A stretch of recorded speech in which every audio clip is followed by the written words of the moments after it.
Assalamualaikum warahmatullahi wabarakatuh. Saya perwakilan kelompok 6 dari Manajemen Bisnis Universitas Bina Niaga akan menjelaskan mengenai peta kendali variabel. Daftar isinya terdiri dari latar belakang, rumusan masalah, tujuan, definisi peta kendali variabel, pendapat ahli, manfaat, kelebihan dan kekurangan, macam-macam variasi, contoh penerapan, dan kesimpulan. Mari kita simak bersama-sama. Pertama, di sini saya akan menjelaskan mengenai peta kontrol data variabel. Ini digunakan untuk meningkatkan kualitas produk atau jasa dan mengontrol variasi dalam proses produksi atau jasa. Peta kontrol data variabel efektif digunakan dalam industri manufaktur dan juga dalam industri jasa. Selanjutnya, saya akan menjelaskan mengenai rumusan masalah yang akan kita bahas pada video ini. Yang pertama adalah definisi peta kendali variabel dan bagaimana cara membuatnya. Yang kedua, manfaat peta kendali variabel. Yang ketiga, apa saja keuntungan dan kerugian dari penggunaan peta kendali variabel. Yang keempat, ada macam-macam variasi peta kendali variabel. Yang terakhir adalah jenis-jenis peta kendali variabel. Selanjutnya adalah tujuan dari adanya peta kendali variabel. Yang pertama, untuk memahami konsep peta kendali variabel dan cara membuatnya. Yang kedua, mengetahui manfaat penggunaan peta kendali variabel dalam meningkatkan kualitas produk dan jasa. Yang ketiga, mengetahui keuntungan dan kerugian dari penggunaan peta kendali variabel. Sebelum kita masuk ke pembahasan selanjutnya, di sini saya akan menjelaskan terlebih dahulu apa itu definisi peta kendali variabel. Peta kontrol data variabel adalah alat statistik untuk memantau dan mengendalikan kualitas proses produksi atau jasa. Peta ini menunjukkan variasi data variabel seiring waktu dan batas kontrol atau toleransi. Tujuannya adalah untuk memastikan proses berjalan konsisten dan sesuai batas toleransi. Nah, selanjutnya kita masuk pada bagaimana cara membuat peta kontrol variabel.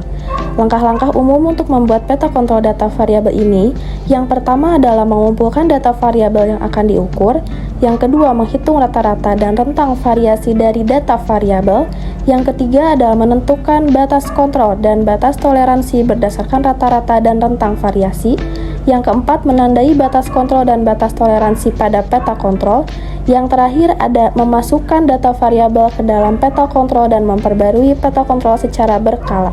Setelah kita mengetahui bagaimana cara membuat peta kontrol variabel, selanjutnya saya akan menjelaskan pendapat dari para ahli. Yang pertama dari Walter A. Shihart, mengembangkan peta kontrol variabel pada tahun 1920-an untuk memahami variasi dan meningkatkan kinerja produksi. Yang kedua dari W. Edwards Deming, menganjurkan penggunaan peta kontrol variabel untuk mengidentifikasi perubahan dalam proses produksi dan mencegah barang cacat. Yang ketiga dari Joseph M. Juran, menganggap peta kontrol variabel penting untuk menentukan kontrol proses dan mengidentifikasi ketidaksesuaian dalam produksi.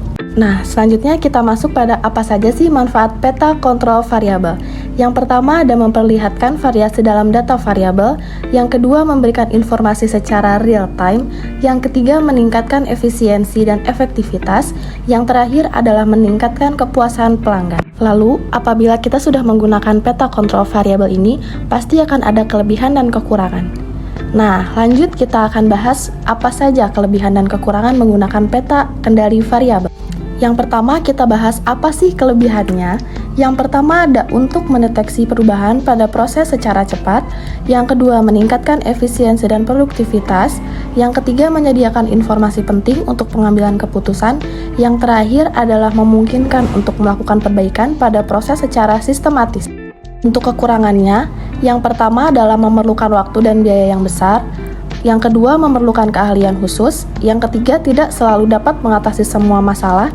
Yang terakhir, ada tidak selalu mampu menangani perubahan yang besar. Selanjutnya, saya akan menjelaskan macam-macam variasi peta kendali variabel.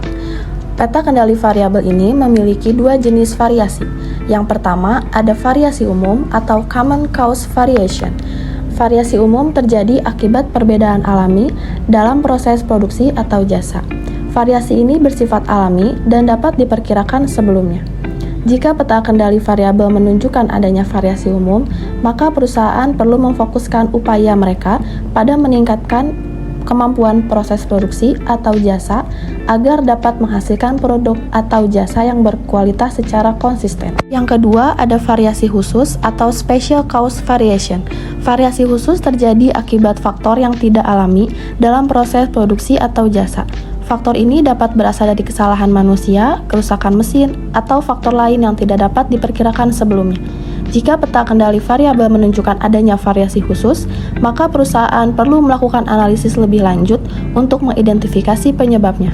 Selanjutnya, saya akan menjelaskan jenis-jenis peta kendali variabel. Peta kendali variabel ini terdiri dari 3 jenis. Yang pertama, peta XMR atau IMR, Individual Moving Range Chart. Peta kendali XMR atau IMR digunakan untuk mengendalikan proses dengan menggunakan data individu yang diukur pada interval waktu tertentu. Pada peta XMR, data individu diplotkan pada sumbu X, dan rentang pergerakan data individu diplotkan pada sumbu MR.